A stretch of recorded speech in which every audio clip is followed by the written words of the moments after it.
Hitler is on the brink of doing what Napoleon failed to do. Conquer Russia. For the Russian people, the war is an unbroken agony of siege and defeat. In Leningrad alone, 350,000 civilians die of starvation. Russia reels and calls on her allies for help. Open a second front, cry the Russians, hoping to divert the German divisions at the gates of Leningrad, of Moscow, of Sevastopol, of Stalingrad. The German guns keep pounding.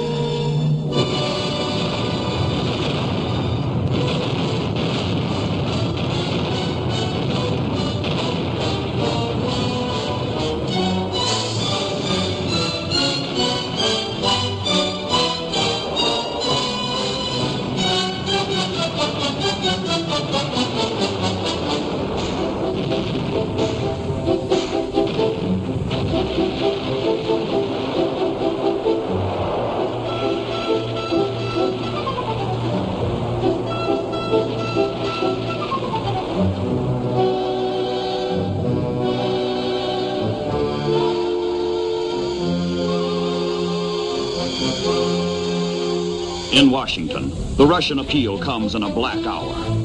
Everywhere there is victory for the Axis. Nowhere can the democracies do more than hold their own. Action, bold, decisive action, can no longer be delayed. Roosevelt and Churchill must strike. But where? How? The statesmen of democracy ponder the issues and decide. Invasion, a second front. The orders go out to America, to England. The transatlantic planning begins. Target, top secret. In England, General Eisenhower, newly appointed American commander for Europe, directs the overall strategy. The United States has been at war only a few months, and her means as yet are limited. The Marines on Guadalcanal need all they can get. But the pressure of events is inexorable. The Allies cannot wait, and time will not wait.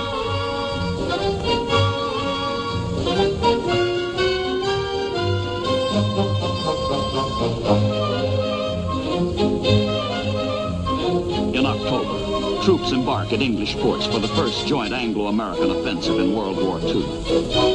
The troops do not know their mission.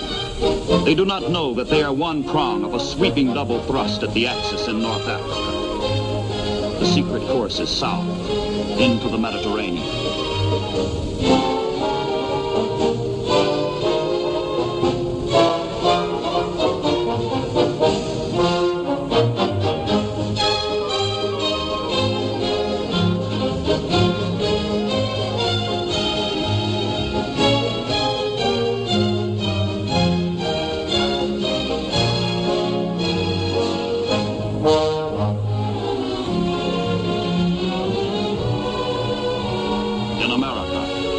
Prong of the assault is hurriedly forged at East Coast forts, where untried and untested troops, fresh from civilian life, are brought together for the greatest amphibious operation yet attempted.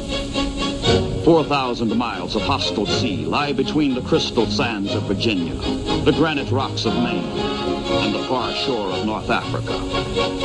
Many of the men have never heard of their destination, Casablanca, on French Morocco's west coast.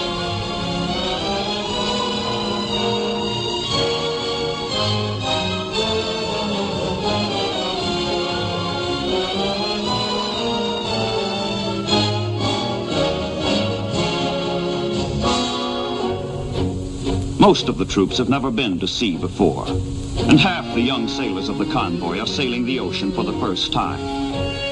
The Allies hope to trump some Axis tricks in a bold move which skeptics call premature. The chances of success are rated no better than 50-50.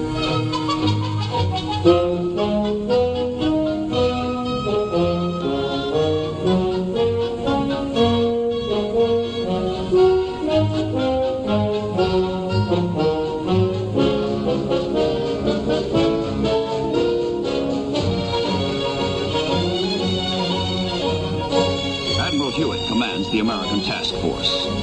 Rumors circulate that the ships are headed south for maneuvers. But Task Force 34 is in deadly earnest. The operation is christened the Torch. And on these men and ships falls the job of lighting the torch and keeping it burning.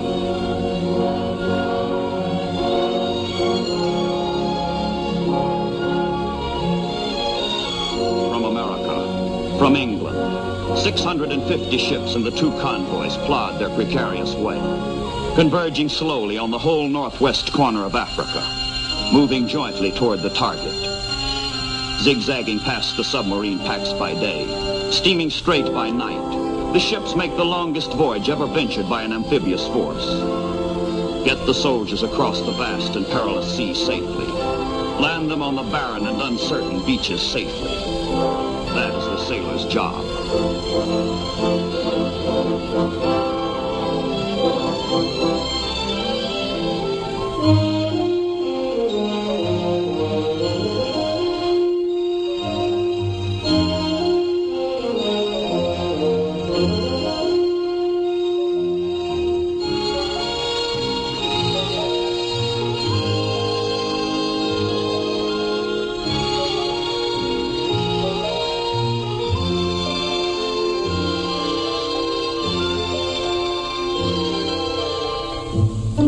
Sailors on watch are charged with the safety of the ships, gravest of responsibilities.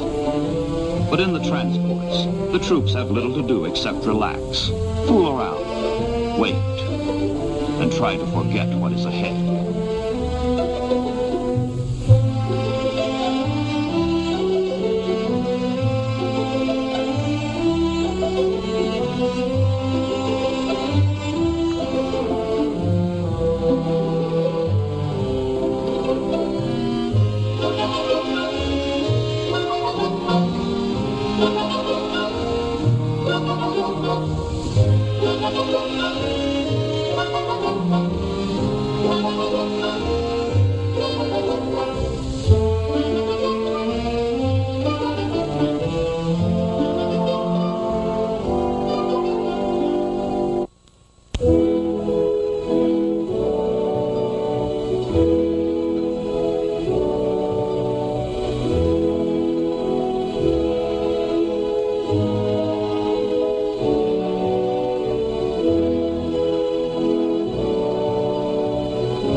Lectures, briefings, discussions prepare all hands for the coming invasion. The Americans come as friends, but to crush Germany and thereby help Russia, they must first wrest bases from France, a friend. The French Vichy government in Europe has pledged itself to defend its African colonies against all. But whether the French will resist Americans, how violently they will react, none can say.